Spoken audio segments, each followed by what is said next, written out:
8 ways to build self-awareness. 1. Set the intention.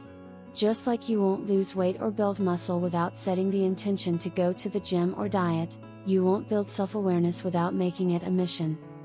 Setting the intention is the real first step in developing self-awareness.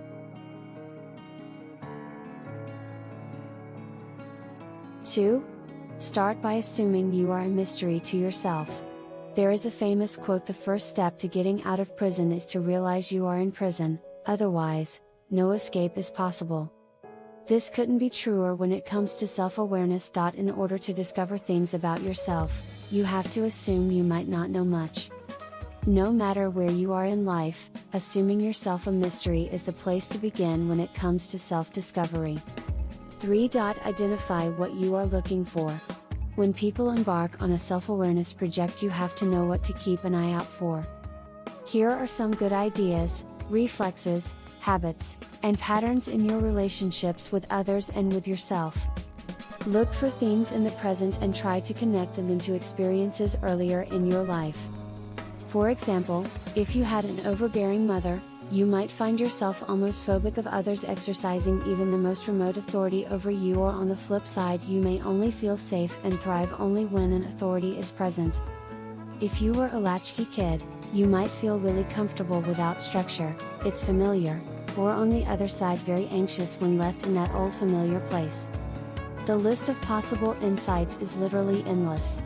As described in the examples above, we often have extreme reactions to experiences that we felt hurt by or vulnerable to as children.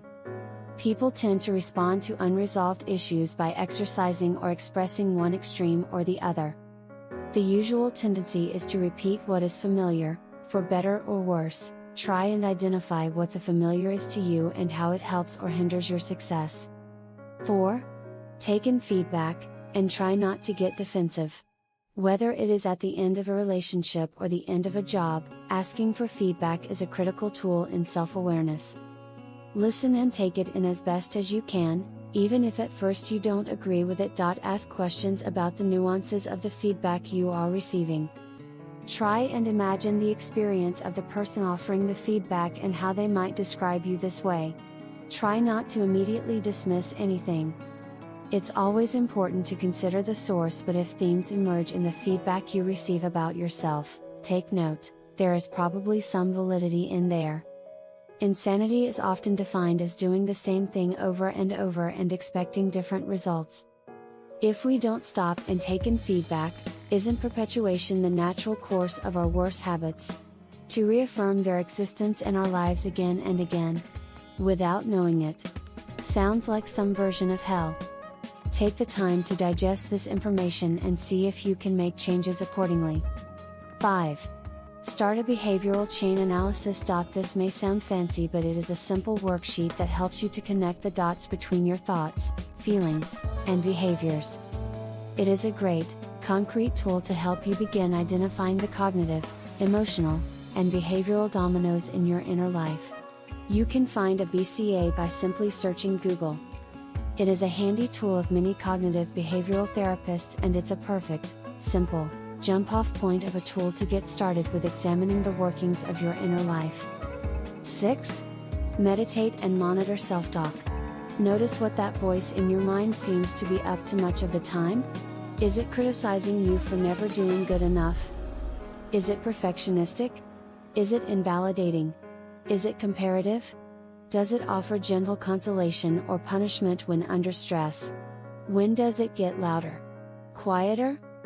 This kind of self-analysis can show you a bit about yourself and where some of the work may lie. Meditation is an insanely helpful tool when it comes to developing awareness over self-talk. If you regularly practice a method like meditation, your pure awareness grows in strength and the chatter becomes so clear. Only then do you have the power to make a change. Using thoughts to battle other thoughts is a losing strategy that the scientific evidence of positive psychology failed to prove and was in fact, disproved.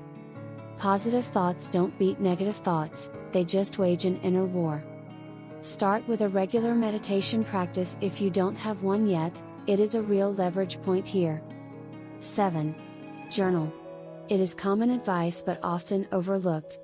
Start a journal and begin reflecting at the end of your day/week/month. I encourage my patients to free write. Sit down and just start writing anything and everything that comes to mind for a set period of time. You will often be surprised at what comes out. Themes and patterns begin to emerge as time goes on that are ripe for self-awareness. Journals are notoriously helpful for a reason, especially when used in this way. 8. Last but definitely not least, therapy. There really isn't any better way to build insight than psychotherapy. Psychologists and therapists are expertly trained in helping people from all walks of life to develop self-awareness. Last but definitely not least, therapy. There really isn't any better way to build insight than psychotherapy. Psychologists and therapists are expertly trained in helping people from all walks of life to develop self-awareness. It is hard to see yourself objectively, although we like to think we are good at this. It is actually a strong bias we have to work to overcome. A therapist can help you to connect the dots of who you are, themes in relationships, emotional life, and relationships. This is a large part of the work we do with patients in our practice. Try and find a psychodynamic or relationally oriented psychotherapist. These types of therapists have a knack for helping their patients develop a deep and meaningful form of self-awareness.